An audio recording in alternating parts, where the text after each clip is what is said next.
welcome bonus of £1,000. Ah, I don't have money. Pay money. £7,000, £8,000. I've not even made up to £5,000.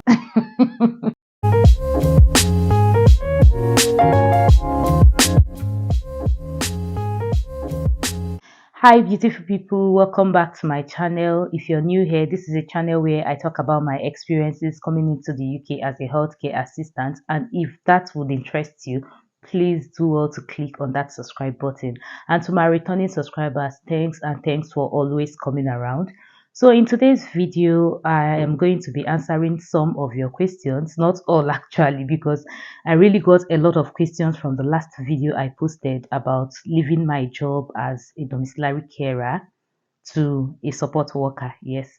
So guys, I got a lot of questions and so many people shared their experiences. Some private chatted me, asking me very important questions that I really answered, and I thought to share it here with you guys so that it could be helpful to anyone who is planning to leave his or her job, because really there are a lot of people who want to leave their job. Before I go into answering your questions, I would first say something here to some of these people who are experiencing some really horrible and nasty experiences from their employers. Just take it a step at a time.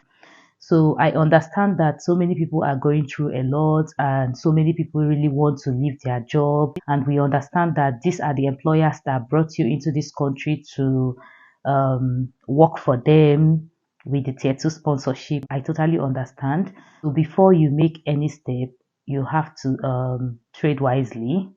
You have to apply wisdom. So don't just wake up in the morning and quit your job without having any plans of what to do next. So this is me telling you to take it slowly so you don't make a very horrible mistake. So this will lead me to answering the first question: how did I get my job? If you've been following my channel, you would notice that I always talk about Indeed jobs. I always talk about Glassdoor jobs. I think I've mentioned Total Jobs. I rarely use Total Job. I think CV Library. I think they also send jobs as well, but I rarely use that. I always use Indeed and I always use Glassdoor. They are my go-to places anytime I really want to look for. But I know my sister uses Total Jobs because when she was sending me some job links, it was from Total Jobs. So it was at Glassdoor I got my job. I saw their advert there where they posted a job vacancy about the post of a team leader, and they were giving tier 2 sponsorship and also a welcome bonus of £1,000. Guys, I just quickly applied, but it was not because of the £1,000 though, the welcome bonus or the welcome offer. It was not about it. It was about me wanting to get a job that would give me sponsorship. So as luck might have it, I already said this, I don't want to dwell much on it. They called me and was like, oh, your CV didn't match this, that. Can we give you a job we think your CV would match? And that was how they offered me a support worker role, and that is what I'm doing now. Down to having an interview, guys. Yes, I did the interview for this job. Even if you're working in the same line of job, just like trying to change from a particular care home to another care home, we know it's under the same line of work, but you still have to do your interview. So I did my interview. In fact, mine was a face-to-face interview. And guys, what I went through the day I went to have my interview, it should be story for another day because it wasn't even a funny experience. So I traveled all the way from South End to Somerset because my new job, I think I haven't said this, my new job is in Somerset. So I traveled all the way from Excess, South End on Sea to Somerset, and I had my interview, and it was the normal interview. So it's not like you're not going to have an interview because someone have asked, oh, did you do interview? Did you? Of course, you're going to get interviewed. And I waited for my interview outcome, and yes, it came out and they were like, oh, we are going to give you a conditional offer, which is just a normal process. They'll give you a conditional offer and give you conditions you have to meet. Things like having a clean DBS check, having your reference checks and all of that. So someone asks, would my company agree to give me reference if I ask them to? Now, it depends on what plans you're making, because if your company knows about your resignation, they should be able to give you a reference. But because some people are really working under some horrible employers and they wouldn't want to let their employers know that they are leaving, the reference that you would need is mostly from your current employer or your last two employers. Or if you're still on job, from your current employer and maybe from your previous employer. So the third question I'm going to answer is, someone asked, was it really easy to leave your job? It wasn't really easy. Let me talk about the emotional aspects, because you've made friends who are your colleagues, and you've also gotten used to your service users. I know you're not supposed to develop some sort of emotional whatever for your service users, but come on, these are the people you meet every day, you work with them. So the more you work with them, I think this is something you can't avoid, but it's just that you know when to draw your boundaries, you know when to draw your limits. So it's not like you start falling in love with your with your service user. So it was a bit hard in that aspect, because I've really gotten used to these people that I worked with. So it was quite a hard one. I remember I told one of my service users that I was going to leave, and she started crying. I didn't go ahead telling my service users that, oh, I'm going to leave, I'm no longer working for the company, this is my last month. No, I didn't tell all of that. But why I told that particular one was because she was always asking about me, and she was so nice. I don't think it would be fair for her to wake up one morning and ask about me, and my colleagues will now be like, oh, she has stopped working for the company. So I felt it was not okay. So that's why I told her. And she started crying. So you see, in the emotional aspect of it, it was really a hard task. Then coming to having to meet my manager to tell them, oh, of course, I had meetings with my HR, so it wasn't really easy for me to leave. I was trying to use my words rightly so that I wouldn't have to. Come on, there is no point being rude about anything, actually. So many people will tell you, oh, I know my rights, I know my rights. I'm not saying you shouldn't know your rights, but come on, you don't want to spoil things for yourself. Believe me, in some situations, it's better you just keep I know my rights one side, because you might end up messing things for yourself. I'm just trying to tell you guys that you shouldn't make a hasty decision while attempting to leave your job. And please make sure you found a plan B. Make sure it's important. It's very important. If you make any hasty decisions, rather, it's going to affect you more. So another question was, how were you able to face the company that brought you? Of course, we know that I came here through tier 2 sponsorship. It was a company that brought me. I think I've answered this question just from the few talks I've made, or the long talk I've done. So how was I able to face them? I didn't go about dragging anything with them, or so, because they actually brought me to this country. And yes, I didn't go to drag words with them. I had few meetings with them, and I attended the meetings. I answered their questions, and we didn't fight. It was not a fight, it was not tug of war. I told them, this is it, this is what I want to do, this is how I've been feeling. And yes, I was quite in a few meetings with them, and that was all. It wasn't really any war. So I bet I've answered your question. There was nothing that went on like that shouldn't have gone on between us. It was just a normal employer-employee thing situation, rather, and we sorted it out. Now, this is the most interesting part of it that everyone wants to hear, because I've really gotten so many questions about this. Did they ask you to pay any money?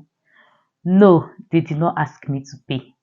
The only criteria which was on my contract of employment was to give them a 1 month notice of resignation, which I did, and that was it. So there was nothing like, oh, pay this amount of money. But I won't lie to you guys.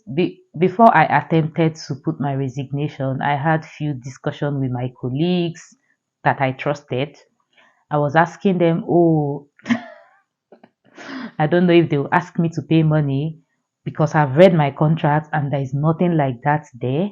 So this goes down to me telling you guys, always read your contract. If you did not read it before, I know that some of us did not read it. Me, I did not follow. I read my own. I read my own small. I did not read everything.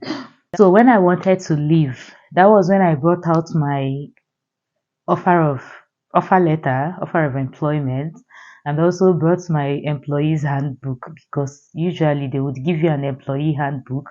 I don't know if others give, but my previous company gave me.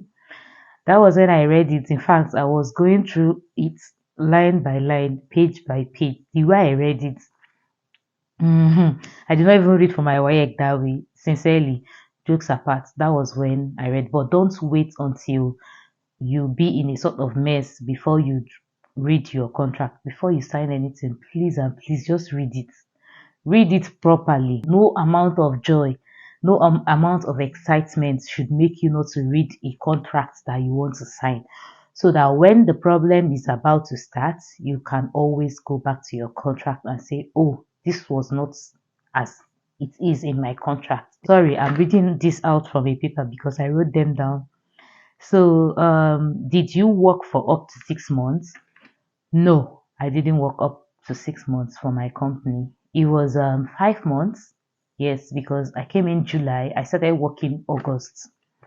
So I worked for August, September, October, November, and I put in my resignation December, and it was effective on the 1st of January. So it's 5 months. And how did you get your job? I've answered this. So people have been asking this question a lot of time. What's the difference between domiciliary care, home care? Home care is domiciliary care. That's actually domiciliary care. So the person that asked this question, home care is the same thing with domiciliary care. So support work, I believe the person wanted to say care home.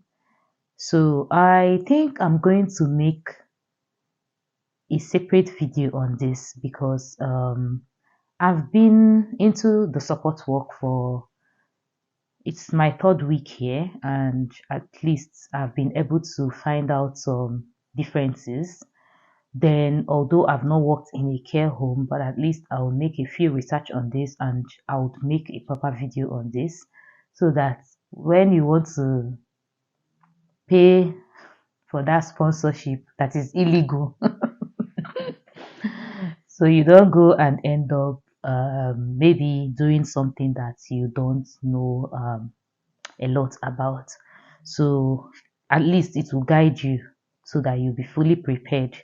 Oh, I'm getting to this, I'm getting to that. To just serve as a guide to help you know the differences between these places, working in these places. Then, how are you finding your job? Okay, so how am I finding my job? The truth is, like I mentioned earlier, I've just been here for 3 weeks and I've been training. In fact, I do discuss with my present colleagues that the training is bigger than the job itself. I don't know, but I'm liking it though. At least it gives you, when you've trained properly, it gives you this confidence. And like, so we do the e-learning and we also do the practical training. So I've been doing a lot of training, but I've been doing some shadow shifts. And I won't lie to you guys, I'm enjoying it. When I was working for my previous company, I actually worked 6 days in a week. Yes, it was really not okay with my health because the first before you would cover your day one, day two, day three into the week, you already messed up. So, and sometimes you actually work more than these 6 days before you get another day off. So that was it. So for now, I get some days off, at least some days in a week. I get like 3 days off in this new job, and I'm excited about it because I get to do things I want to do for myself, take rest, and also prepare my mind for the next day of work, which is very essential. So, how am I finding this job? For now, I would say everything is fine. And I know there is this talk about support homes having mentally challenged service users, but I would say I have not encountered any, and at least I'm glad and I'm grateful for that, and I don't want to experience that. Former that kupomis. So I meant so that somebody might not be hostile or aggressive towards you. But come to think of it, you will also be trained on MAPA. I wouldn't say much about this training because I have not done it fully, but it's about how to restrict pe- mentally challenged service users or clients or patients. So I believe when you've had this training, you can be able to, you know, but even if I have the training, I don't want to experience, please. And I keep praying to God about it. So another one is how did you do your visa application? Did you write another IELTS? Did you go for biometrics? I already said this in my last video. I didn't go for biometrics. I didn't write any other IELTS. Applying for my visa was as easy as ABC. In fact, I finished applying and I was wondering if I did the correct thing because it was so easy and I never expected it. I never expected that, guys. So it was easy. I just paid the visa fee, which I really can't remember, but if I find out the amount, I might put it up here while I'm editing this video. But that was the only thing I paid for. Then I scanned. They would ask you to download, if you're using a smartphone, to download an app. And in that app, they would ask you, during application, they would ask you what sort of ID do you want to use. I didn't use my passport because capturing my passport might be difficult, so I used my BRP. So it was way easy to capture your BRP because it's just a mini card that looks like the normal ID card we all had in our secondary schools or wherever. So it was easy for me to use my BRP. So they will ask you to scan that and they will ask you to do some face, like I said, is it face scan? Pardon me, I don't know what it's called. But shall you will use your phone and do all this scan like you're doing face check. So that was it. And after that, I think there was nothing else. I mentioned paying for your visa, which everyone does. I mean, so it wasn't really stressful. I believe you can do it. So having said this, I think that's the questions I will answer for now. I would probably find more questions. If you're experiencing all these difficulties and you want to leave your job, the best thing is try to find a new job at least.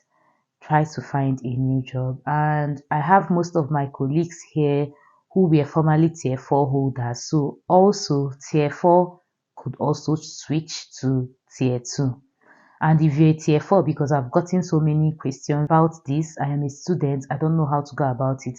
There is no way to go about it except if you're looking for an office job or maybe a different kind of job. But I'll tell you, care is more like the easiest thing in this country now that can give you a sponsorship, a tier 2 visa sponsorship, at least so that you can keep working and living in the UK. Way out is go to all these sites. So some people would come and be like, oh, give me the name of a company that you know that is sponsoring so that at least I can do this thing, I can pay, I can do this one. Me, I did not pay. In fact, I had a colleague who recently joined us, and yesterday I was having a conversation with her, and she said that she used the word, they were too good to be true, that she didn't believe them. That is the current company I'm working for. In the interview process, during communicating with her, giving her COS, that she didn't believe them, that she thought maybe they would ask for money or they would do this or they would do that. And I was like, I felt the same way. Before you come and start asking me again, did you pay any money? I didn't pay any money. I didn't pay any money.